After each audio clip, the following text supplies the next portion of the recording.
നമസ്കാരം. നമ്മുടെ ചന്തുചേട്ടൻ വന്ന സ്ഥിതിക്ക് അതിരാവിലെ എണ്ണീറ്റ് ഒരുങ്ങി സുന്ദരിയായി ഒരു ട്രിപ്പിന് പോകാൻ വേണ്ടിയിട്ട് പൊക്കോണ്ടിരിക്കുകയാണ് ഗൈസ് നമ്മളിപ്പോ. അതൊരു പച്ച പരമാർത്ഥം മാത്രമാണ് ഗൈസ്. എപ്പോൾ കാറിൽ പോയാലും അല്ലെങ്കിൽ ബൈക്കിൽ പോയാലും എന്തെങ്കിലും ഒരു സീൻ കാണുമ്പോൾ വീഡിയോ എടുക്കാമെന്ന് വിചാരിച്ച് ഫോൺ ഓണാക്കി ക്യാമറ ഓണാക്കി വരുമ്പോഴത്തേക്കും ആ സീൻ കഴിഞ്ഞിരിക്കും. അത് എത്രയോ നാൾ കൊണ്ട് ഞാൻ നേരിട്ടുകൊണ്ടിരിക്കുന്ന ഒരു കഠിനമായ പ്രശ്നമാണ്. ഇന്നത്തെ നമ്മുടെ ട്രിപ്പ് നേരെ തിരുവനന്തപുരത്തേക്കാണ് ഗൈസ്. നമ്മൾ ട്രിവാൻഡ്രം എത്തി ഡാഡി ഗിരിജയും പിക്ക് ചെയ്തിട്ട് നേരെ പൊക്കോണ്ടിരിക്കുന്നത് ആഴിമലയിലേക്കാണ്. ആഴിമലയിലെ ഈ ശിവക്ഷേത്രം ഒരുപാട് നാളായിട്ട് നമ്മൾ റീലുകളിലൊക്കെ ഇങ്ങനെ കണ്ട് ചന്തുവിനായിരുന്നു ഏറ്റവും എക്സൈറ്റ്മെന്റ്, ആദ്യം ഇവിടെ തന്നെ വരണമെന്ന്. ഭയങ്കര ഭംഗിയുള്ളൊരു സ്ഥലമാണ് ഗൈസ് ഇത്. ഈ പേര് ഡിഫൈൻ ചെയ്യുന്ന പോലെ തന്നെ കടലിൻ്റെയും പാറകളുടെയും നടുക്കായിട്ടാണ് ഈ അമ്പലം.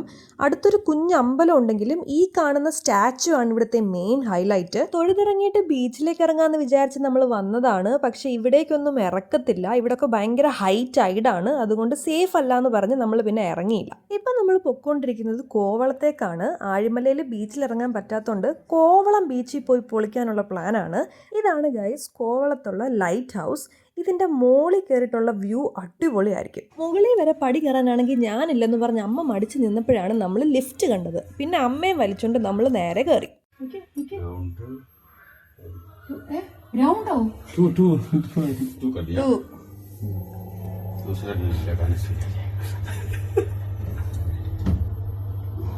അവരുടെ തിരുന്നുള്ള കാഴ്ച അല്ലാതെ ഇങ്ങനെ കഷ്ടപ്പെടാനാണെങ്കിൽ ഞാനില്ലെന്ന് അമ്മ ആദ്യമേ പറഞ്ഞായിരുന്നു.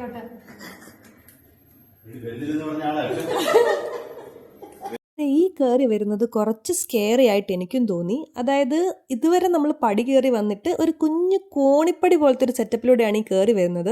അമ്മയെ കൊന്നാലും അമ്മ കയറത്തില്ലെന്ന് പറഞ്ഞു. മുകളിൽ കയറി വരാൻ കുറച്ച് കഷ്ടപ്പെട്ടെങ്കിലും it was worth the effort. Amazing view ആണ് ഇതിൻ്റെ മുകളിൽ നിന്ന് കാണാനായിട്ട്. ഭയങ്കര കാറ്റാണ് ഗൈസ്. ആ കാറ്റിന് നല്ല ശക്തിയുണ്ട്. ഈ കാറ്റത്ത് ഞാൻ പറന്നു പോകുന്ന എനിക്ക് പല പ്രാവശ്യം തോന്നി. അതുകൊണ്ട് കമ്പിയിലും വാളിലും ഒക്കെ പിടിച്ചുകൊണ്ടാണ് ഞാൻ നിന്നത്. അമ്മ താഴെ ഒറ്റയ്ക്ക് നിൽക്കുമായിരുന്നത് കൊണ്ട് നമ്മൾ അധിക നേരം കാറ്റ് കൊള്ളാൻ നിന്നില്ല, താഴേക്ക് ഇറങ്ങി.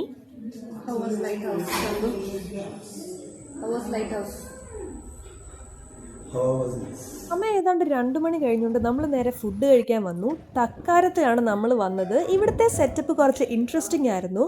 കയറി ചെന്നപ്പോഴേ അവിടെ ഒരു ഫ്ലൈറ്റ്, അപ്പോൾ പിന്നെ നമ്മൾ നേരെ ഫ്ലൈറ്റിൽ കയറി തന്നെ ഫുഡ് കഴിക്കാൻ തീരുമാനിച്ചു. നമ്മൾ 4 പേരിൽ റിയൽ ഫ്ലൈറ്റ് കയറിയിട്ടുള്ള ആകെ ഒറ്റൊരാളേ ഉള്ളൂ, അത് ഞാനാണ്. അതുകൊണ്ട് ബാക്കി 3 പേർക്കും ഫ്ലൈറ്റിൽ കയറണം, ആദ്യമായിട്ട് കയറുന്നത് എങ്ങനെയാണ് എന്നുള്ളൊരു എക്സൈറ്റ്മെന്റ് ഉണ്ട്. നമ്മുടെ തക്കാരത്തിലുള്ളത് ഒരു റിയൽ ഫ്ലൈറ്റിന്റെ റെപ്ലിക്കയാണ്. അതുകൊണ്ട് നമ്മൾ നേരെ കോക്പിറ്റിൽ കയറി ഫ്ലൈറ്റ് ഓടിക്കാൻ തന്നെ തീരുമാനിച്ചു. ഞാനവിടെ ഫുൾ ഓൺ അഭിനയമാണെങ്കിലും ചന്തു ആക്ച്വലി എയറോനോട്ടിക്കൽ എഞ്ചിനീയറിംഗ് കഴിഞ്ഞതാണ്. അപ്പോൾ അവൻ ഇതിനെ പറ്റിയുള്ള എന്തൊക്കെയോ ധാരണയുണ്ട്. How is your first flight experience, Chandu? Flight car पे दिखाने के लिए. This is flight. We are inside a flight. How's your experience? First flight experience. अच्छा, पहली बार फ्लाइट में आ रहा है. कैसा लगा? अच्छा लगा. ठंडी लगा मेरे को.